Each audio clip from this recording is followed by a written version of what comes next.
The Saudi Crown Prince, Mohammed bin Salman, is incredibly young for someone with so much responsibility. He's also Defence Minister and in charge of the economy.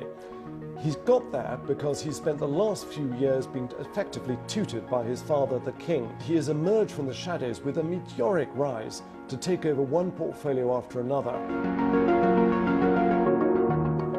Saturday, the 4th of November, has been termed already the Night of the Long Knives because, under the orders of the Crown Prince, a large number of senior Saudi princes, ministers, former ministers and business figures have all been rounded up, their assets seized, they've been put into luxury detention. This is unprecedented in Saudi Arabia. These are big public figures and they've been publicly humiliated and accused, so officials say, of corruption and abuse of power. This is also being seen as a power grab by the Crown Prince. He is now consolidating all the reins of power into his hand.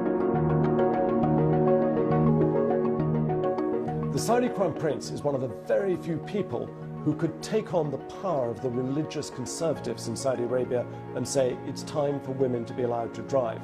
Saudi Arabia is the last country in the world where women haven't been allowed to drive.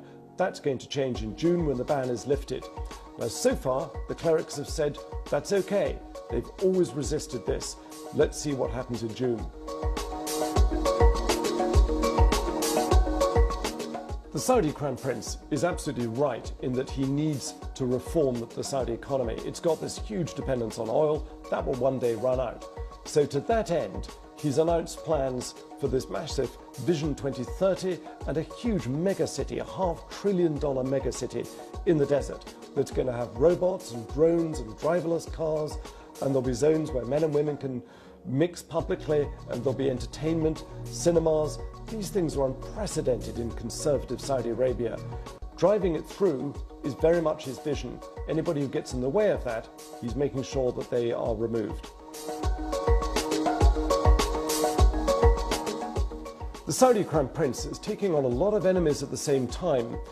2.5 years ago, he committed Saudi armed forces to joining the war in Yemen, and that war is unwinnable. It's costing a lot of money, and it's costing a terrible amount of casualties in Yemen. He's leading a boycott against neighbouring Qatar, which is damaging to both countries. And he's very much involved in the Saudi war of words with Iran, with both countries accusing each other of aggression and stirring up trouble in the Middle East. He's also still technically fighting ISIS and taking on the power of the entrenched religious clerics at home, as well as many business interests.